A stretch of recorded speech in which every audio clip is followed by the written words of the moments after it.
I found my daughter in the back of a minivan, parked under a dead light pole, with my grandchildren asleep beside her like they'd learned to disappear. The windows were fogged from their breathing. A thin blanket was pressed against the glass, the kind you keep for emergencies, not for living. Before I tell you what happened next, subscribe the channel and let me know in the comments where are you watching from. It helps more than you know. My name is Stanton Baird. I'm 68 years old and I've lived in Albuquerque, New Mexico long enough to recognize trouble from a single glance. I spent most of my career as a financial compliance investigator for regional banks, the person they called when money vanished and someone swore it was an accident. Money doesn't vanish by accident. That Saturday evening, I'd gone to Coronado Center to buy gifts for my grandkids, Milo and Nina. My daughter Tessa used to make the holidays feel warm no matter what the year looked like. She'd call me with plans, recipes, lists. She'd laugh like everything was going to be fine, but I hadn't heard that laugh in weeks. I spotted the minivan because it was parked far from the entrance, angled like it wanted to hide, and because I recognized the dent on the rear bumper. Tessa had clipped a concrete post last spring and texted me a picture, embarrassed and joking at the same time. My stomach went cold. I walked up slowly, breath turning pale in the winter air. The lot was busy closer to the stores, but out here it was quiet. Too quiet. I tapped the glass. A shape shifted. Then Tessa's face appeared, drained and exhausted, eyes puffy like she'd been crying in short bursts to avoid waking the kids. She unlocked the door and whispered, "Dad?" The smell hit me first. Stale fast food bags, damp fabric, the cramped odor of people trying to survive in too little space. Milo stirred in the back seat, cheeks hollow, lashes stuck together like he hadn't slept well in days. Nina was curled tight, her small hands tucked under her chin, lips pale. I climbed into the passenger seat and closed the door carefully, as if noise could break whatever was keeping them together. "How long?" I asked. Tessa stared at the steering wheel like it was safer than my eyes. 12 days. 12 days. In a vehicle. With 2 children. I kept my voice steady, but inside my mind was already moving. Timeline, triggers, documents, leverage. "Where's the money?" I asked, controlled but direct. "The $500,000. Her mouth trembled. "It's gone." 8 months earlier, I'd transferred $500,000 to help her open Juniper Crumb. Her dream. A small bakery cafe that would finally belong to her. Tessa wasn't reckless. She was careful to the point of stubbornness. She'd tested recipes for years, built a plan, worked weekends to save. When she asked me for help, I believed her. I didn't believe the man she married. My son-in-law, Bryce Haddon, always smiled like he was performing. Perfect teeth, warm handshake, the kind of charm that makes people drop their guard and call it trust. I never liked the way his eyes moved when finances came up, like he was calculating value instead of listening. Tessa wiped her face with the sleeve of her coat. "He said we needed to protect the business. He said it was paperwork. Just paperwork." I felt something harden behind my ribs. "What paperwork?" I asked. She pulled out her phone with shaking fingers and opened a folder of scanned documents. Screenshots, emails, PDFs. "Bryce brought his mother in," she whispered. "She said she knew about business structures. They said the cafe needed a new ownership set up for taxes and investor protection. They said if I didn't sign, the bank would freeze the business account." "And you signed," I said. Tessa nodded once like she hated herself for it. She showed me a document with her signature at the bottom. Above it were terms written in dense legal language, the kind designed to punish people who trust their own family. Ownership transferred, quietly, completely, to Bryce, and a holding company I'd never heard of. And then it got worse. "A week later," she said, voice hollow, "I couldn't log into the business account. The passwords were changed. Then our rent payment bounced. Then the landlord posted a notice." She swallowed hard. "Bryce told me not to worry. He said he was handling it." I turned my head and looked at Milo and Nina again. "How did you end up here?" I asked. Tessa's eyes filled. "He locked me out of the cafe. Then he told the landlord I was unstable and that I wasn't allowed back on the property. He said if I caused trouble, he'd make sure I never saw the kids again." My hands went still, not from fear, from control. "Did he put that in writing?" I asked. She nodded and showed me a text message. Short, cruel, confident. A second message followed, sent from a number labeled as his mother. It mentioned a capacity review from a telehealth clinic, some note claiming Tessa was not fit to manage finances. Not a court order, not a real evaluation, just enough to scare a tired woman into silence. I leaned back in the seat and breathed slowly through my nose. Bryce didn't just steal money. He stole stability, he stole shelter, he stole time. Tessa whispered, "Dad, I didn't want you to see me like this." I looked at her and I kept my voice calm because calm is what people like Bryce don't understand until it's too late. "Pack what you can," I said. "The kids' essentials, nothing else matters right now." Her eyes widened. "Where are we going?" "To warmth," I said, and then to truth. I opened my door and stepped out into the cold. The mall lights glittered in the distance, cheerful and blind to the small war happening at the edge of the lot. I helped her move the kids one at a time into my car. Milo barely woke. Nina clung to my coat without speaking. As I buckled the last seatbelt, I looked back at the minivan and felt the old part of me come online. The part that follows trails, compares signatures, and finds the lie hiding inside a paragraph. Bryce hadn't thought paperwork would protect him. By morning, I planned to show him what paperwork can do when the wrong person starts reading it closely. I drove straight past my house and kept going until the city thinned and the lights softened. Tessa didn't ask questions. She watched the road, one hand resting lightly on Nina's leg as if touching her was proof she was still real. We stopped at a small extended stay hotel near Rio Rancho. The kind built for people in between lives. Nothing fancy. Clean, warm, safe. I paid for 2 weeks up front. When the kids were finally asleep, real sleep, the kind that doesn't flinch at every sound, I sat with Tessa at the little table by the window. The room smelled faintly of detergent and coffee from the lobby downstairs. "Tell me everything," I said, "from the beginning." Slowly, she took a breath and started at the point where she'd stopped trusting her instincts. After the cafe opened, Bryce insisted on streamlining. He offered to handle payroll, then vendors, then banking access. Each step sounded reasonable. Each one moved her farther from control. "He said it was temporary," she said, "just until things stabilized." They never stabilize when someone benefits from the chaos. She showed me emails where Bryce forwarded invoices from a consulting firm I didn't recognize. Payments in uneven amounts. Frequent transfers just under certain thresholds. I didn't comment yet. I was building a mental map. Then she showed me the message that broke her. A text from Bryce sent at night while she was trying to get Milo to sleep.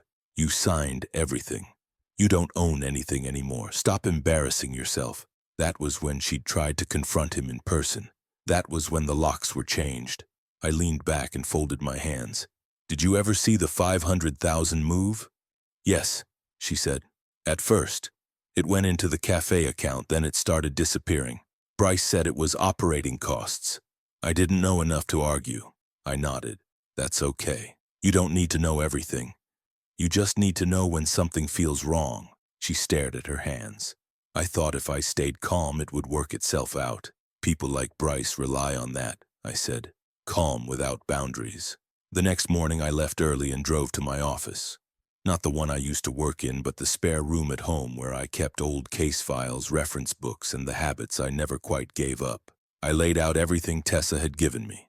Documents, emails, screenshots, and started with the basics. Ownership transfers, account access, timing. It didn't take long to spot the pattern.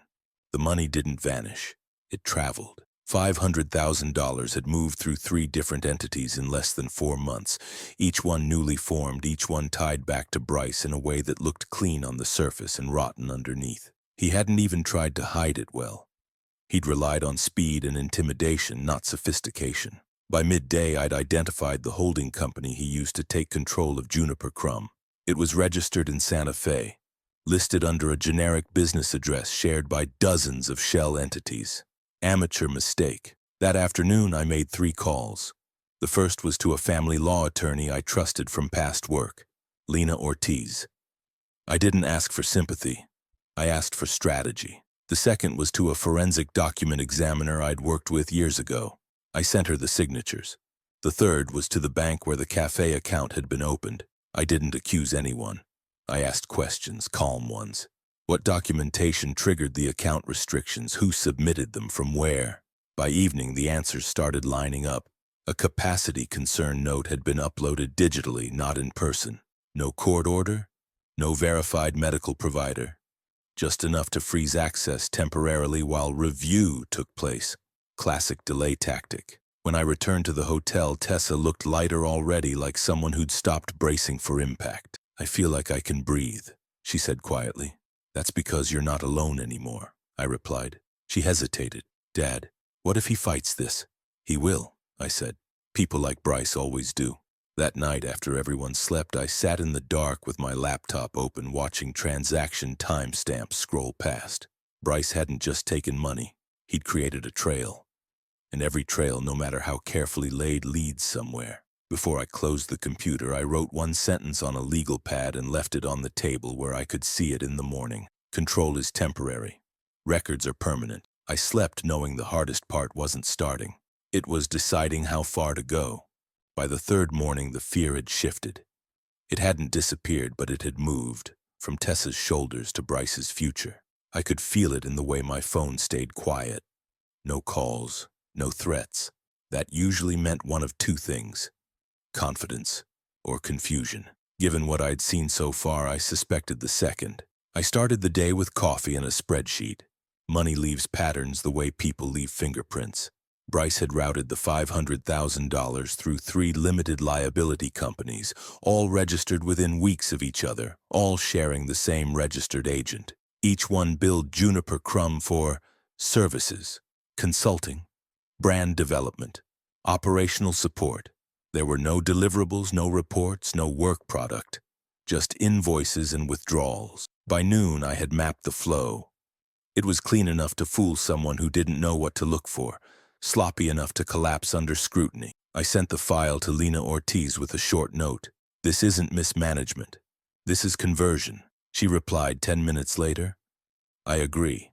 And it gets worse." She called instead of typing. "Bryce filed an emergency petition in family court yesterday," she said.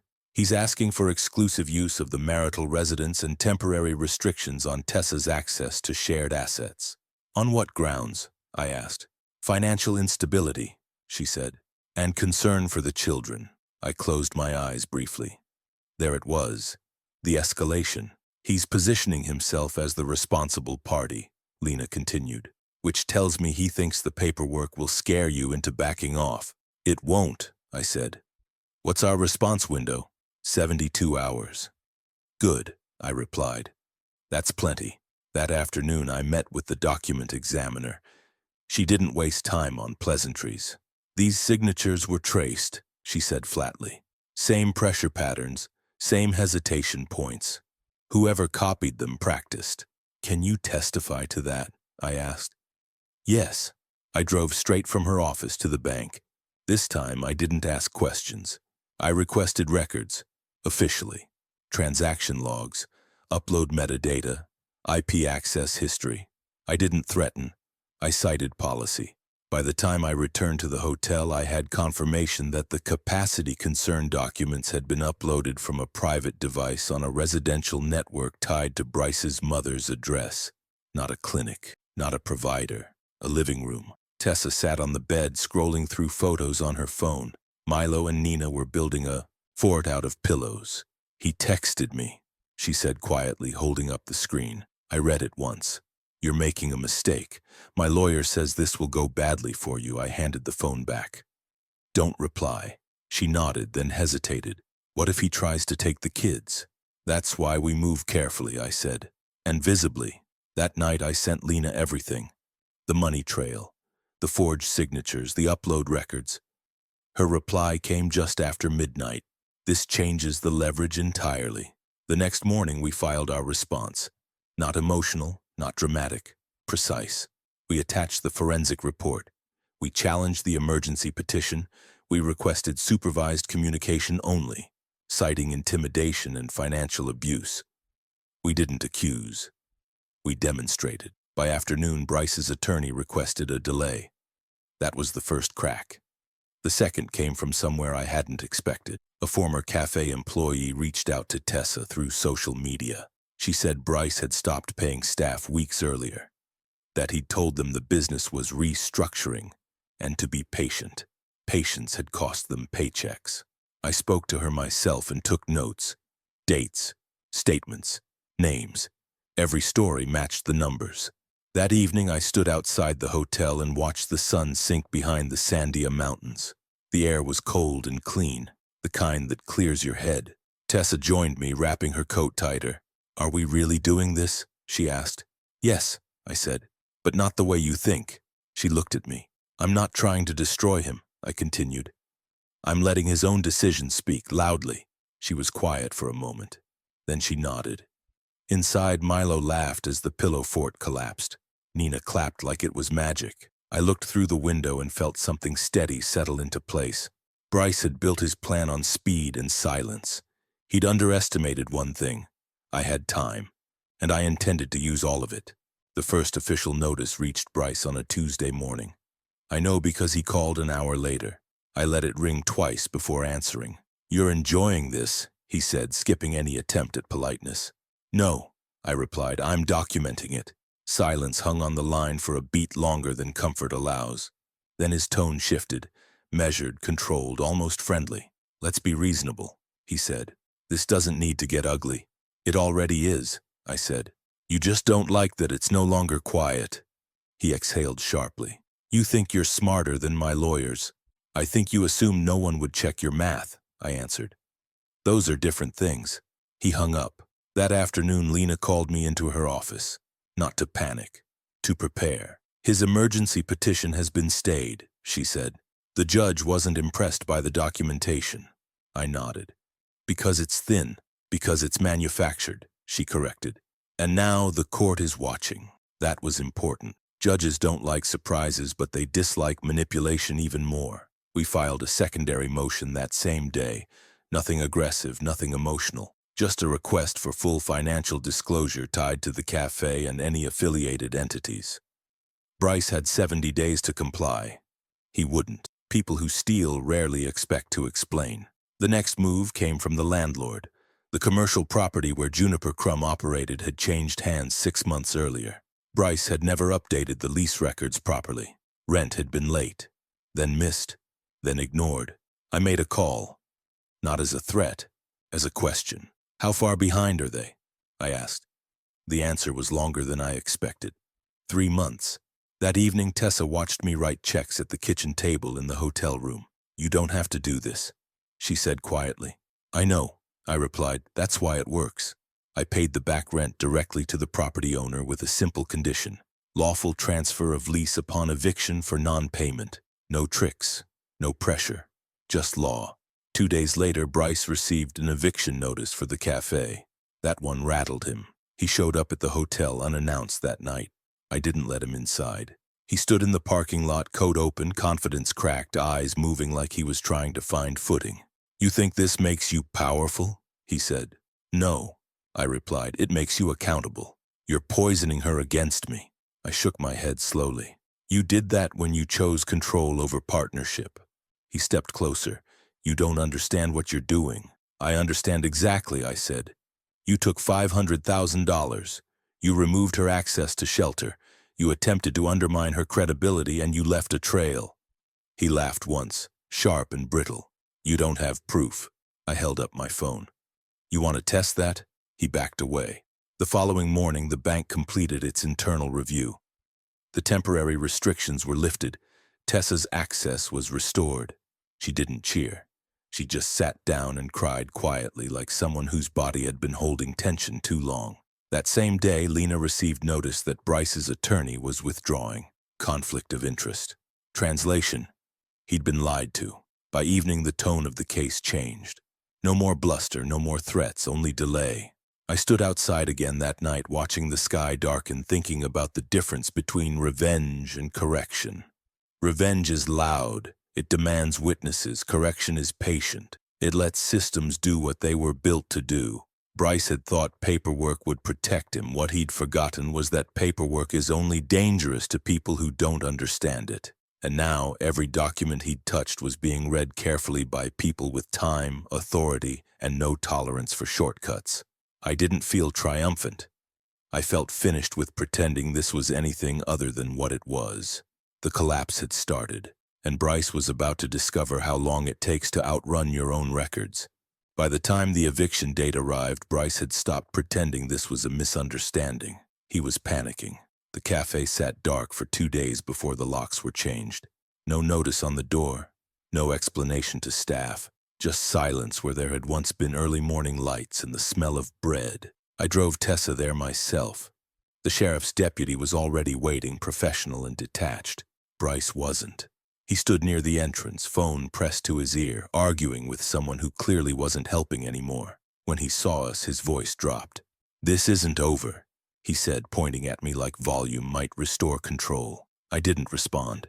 The locksmith finished his work, handed the deputy the keys, and stepped back. The deputy turned to Tessa. "You're listed as the incoming leaseholder," he said.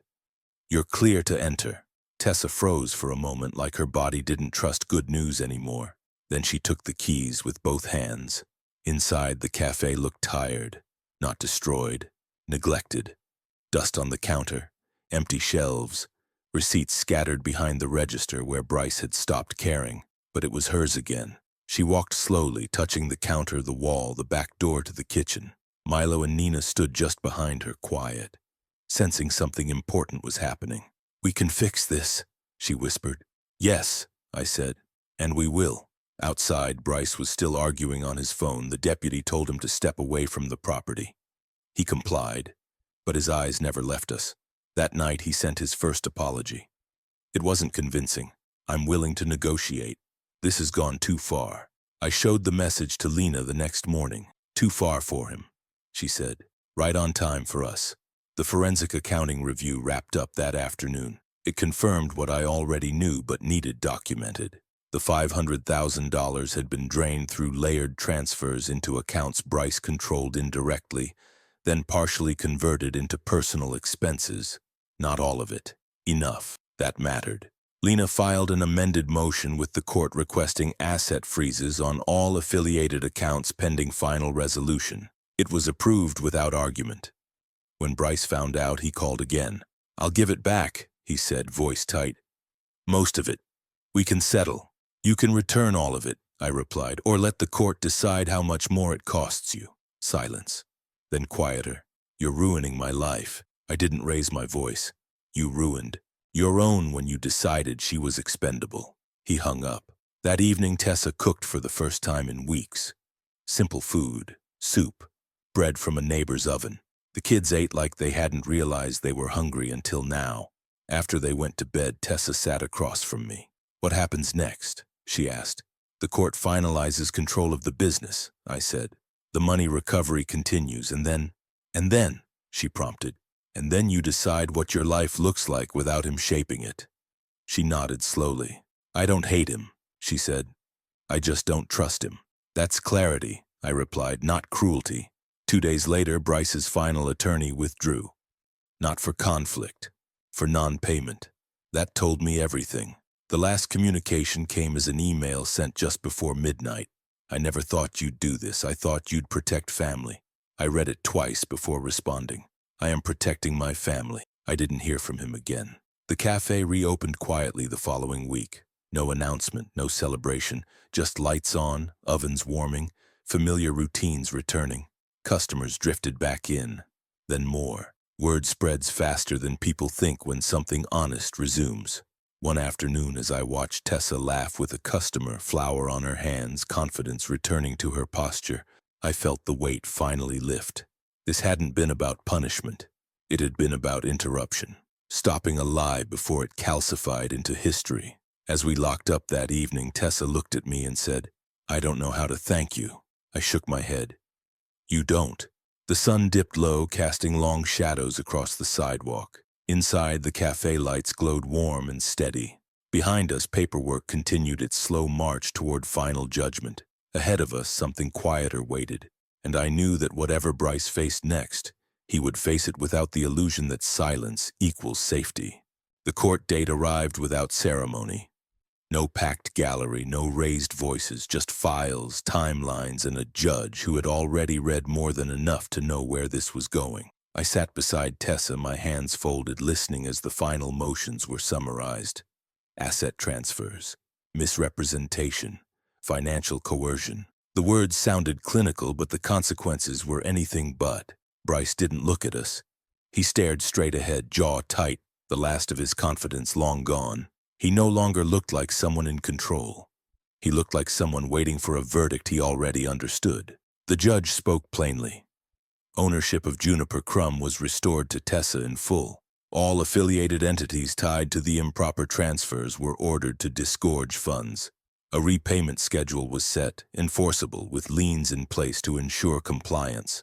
Any violation would trigger immediate escalation. It wasn't dramatic.